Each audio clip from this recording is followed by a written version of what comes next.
Mbaye ikaze mwese mukurikiye Inzovu TV aho muherereye hose mu duce dutandukanye tw'igihugu, kuva iburengerazuba kugera iburasirazuba, amajyaruguru ukamanuka amajyepfo, umujyi wa Kigali yewe n'abari hanze y'u Rwanda ndabasuhuje, nkomeza kwifuriza gukomeza kugubwa neza cyane.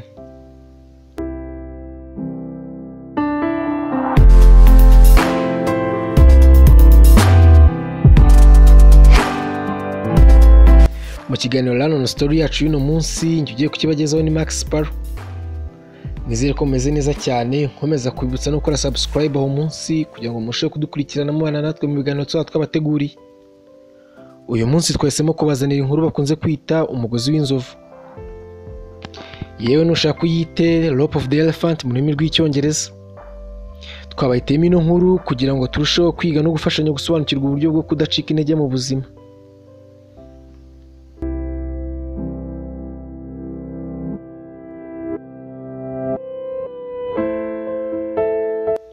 Iyi nkuru ihera ku mugabo umwe wari uri gutembera ahantu bakunda kororera inzovu.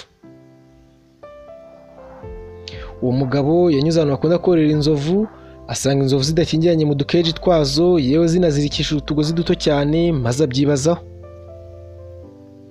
Umugabo yagize amatsiko yo kwibaza impamvu izo nzovu zidacika aho hantu, kuko niyumvishaga impamvu inzovu n'ubunini bwayo itashe utugozi duto cyane ngo yigendere. N'amatsiko menshi yegera umworozi wazo, niko kumubaza impamvu inzovu ze zitamucika kuko ntabwo zitanabigerageza. Umworozi mu kumusubiza yamubwiye ko turiya tugozi wabonye tuzirikishije ziriya nzovu, tutuzirikisha inzovu kuva zikivuka. Rero iyi nzovu ikiri ntoya ntiyabasha guca kariya kagozi. Rero igihe kiragera ikumva ko guca kariya kagozi bidashoboka, ikiyakira ku buryo niyo ikuze iba yumva ko itabasha guca kariya kagozi. Nicyo gituma tutirirwa tugura iminyururu ikomeye ngo tuzirikishe inzovu. Mbega inzovu zisa n'iziziritse mu mutwe.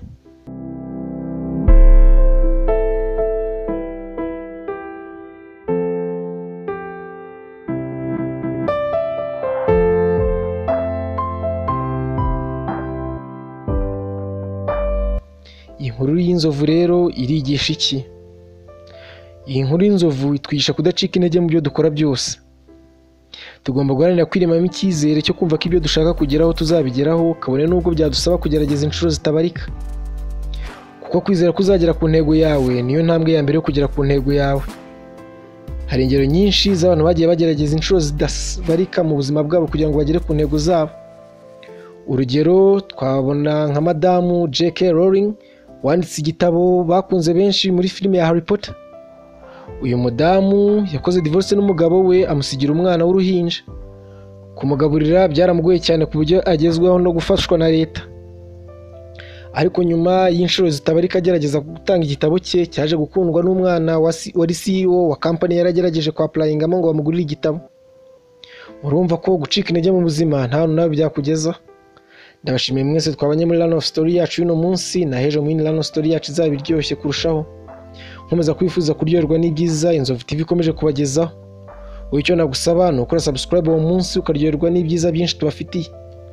Nge twabanye ni Max Sparrow, nkomeza kwifuza gukomeza kumererwa neza cyane. Inkuru nk'izi ku Inzovu TV nagahoraho. Ciao.